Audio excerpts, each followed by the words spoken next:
Hello, welcome back to Basement Backgammon. It is July 4th. It is the birthday of our country. And on this birthday, the 249th year, I believe, we are going to feature, Hot Dog. This is a modified 1 3/4 inch Crisloid board. And I say modified because some of the components inside are a little different. I will get to that in just a second. This is a standard Crisloid board from probably the 80s or 90s, maybe the 80s. It's not particularly old. It's in very good shape. It's got red leather cover. When I say leather, it's vegan leather or fake leather.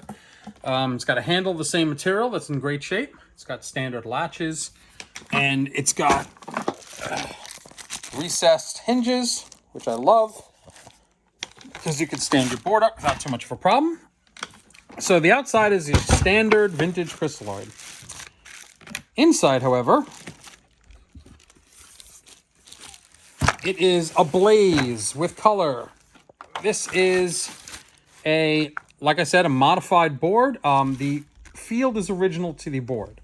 So the field is cork with red and white points. This is very standard. It's got the flap over the bar, which Crisloid got rid of 10, 15 years ago. I'm not exactly sure about the exact date.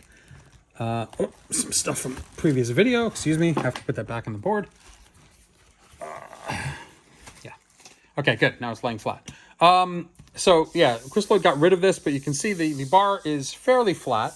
This particular leather flap doesn't bunch up too much, so you can put checkers on it fairly well.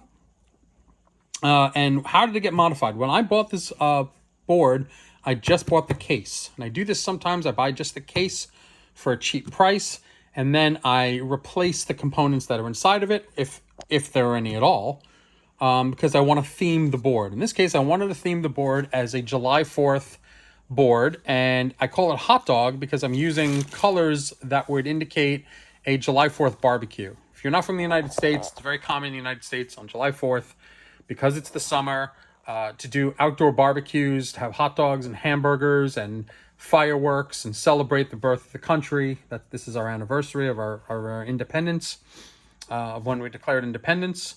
And I tried to theme it that way. So what we have here is we have red, white, and blue. I've got a blue and red Crisloid cubes. These are modern Crisloid cubes from the 80s, the 90s.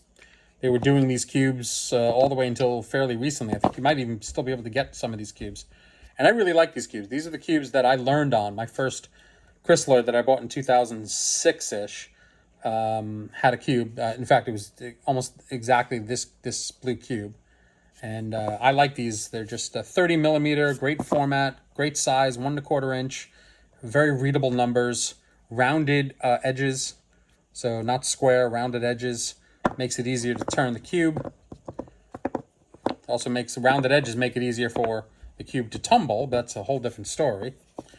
Anyway, so those are the two colors that I had to go with. I went with blue and white Crisloid cups. These are the standard plastic Crisloid cups with the cork inside, no lip, that Crisloid used to give with their boards as a standard. And then these checkers are supposed to represent mustard and relish, which are standard condiments you would put on a hot dog. But, and you might have gotten a glimpse of this when I opened the board, these happen to be custom checkers that I got from somebody online. Somebody wanted their child to play backgammon, and they customized these checkers with these colors, and then they put smiley faces on them. Isn't that nice? Isn't that cute? Smiley faces. Make you happy. So all of these, every one of these checkers has these smiley faces on them in green and yellow. And the idea was this will be more amenable for kids to learn backgammon. And it turned out his kid didn't care. So I got these beautiful 1 1/4 inch, 1 3/4 inch,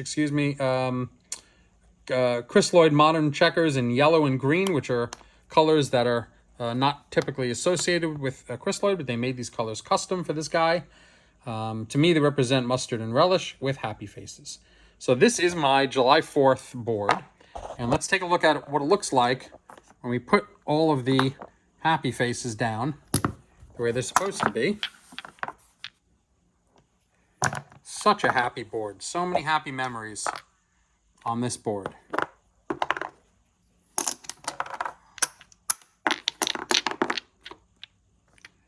Good. And let's do the same on the other side.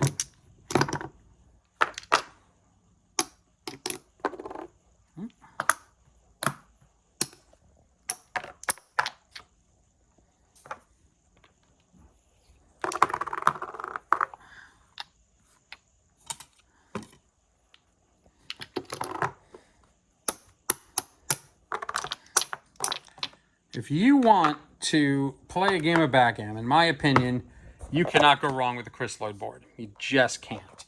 You're going to get a good experience on a Crisloid board. And this is what your happy hot dog experience looks like on my board. And I got red and white dice to go with it. Let's hear how this sounds. 4 and a 2. Love it.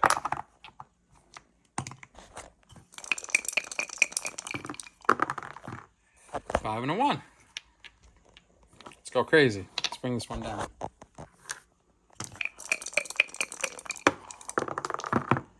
4 and a 3. Nope, bad idea. Take a look at it in the bar. Perfect on the bar. Now you can see that there's a little bit, the case is a little bit off. Maybe that's age, or maybe it's a manufacturing defect, but the case is not quite level, so there's a little bit of this. Now, this happens in some of the vintage Crisloid boards. I don't know if that's just a quality control issue from back in the day, or if it happens from age, from warping of the wood, whatever it is. We have someone at the club who I gave a vintage Crisloid board to, and what he did was he built a little table that goes right over here, right in the middle, so you can put checkers on it gently. So it's a little thin piece of wood. It goes over here, and it forms a table here, and then there's another piece of wood there. And he made it himself, and it just fits right perfectly over the bar. Doesn't interfere with play, and gives you a flat surface to put your checkers on. I think it was a good idea. What is M3? Last one. Can yellow come in? Oh, 6 and a 4. Yellow misses. That happens. Rigged dice. Anyway, happy July 4th. I hope everyone has a great time celebrating the holiday. And I will see you again soon. Take care, everyone.